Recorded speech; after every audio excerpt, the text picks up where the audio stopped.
Hey, Ms. Wang, what's up?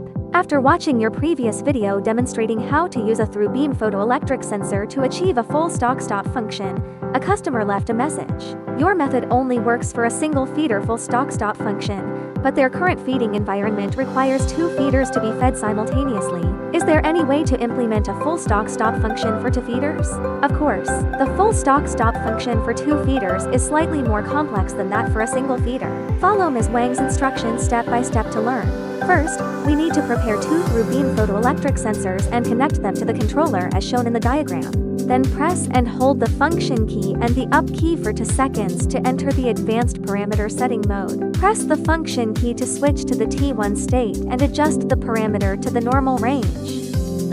Let's see the effect. When any through-beam photoelectric sensor detects empty stock, the controller will not stop.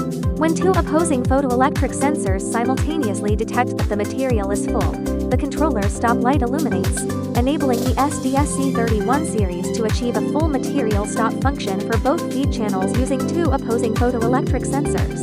Next, Ms. Wang will teach you how to use 2 proximity switches to achieve a full material stop function for both feed channels. Follow Ms. Wang's updates to get the latest practical knowledge about vibratory feeder controllers.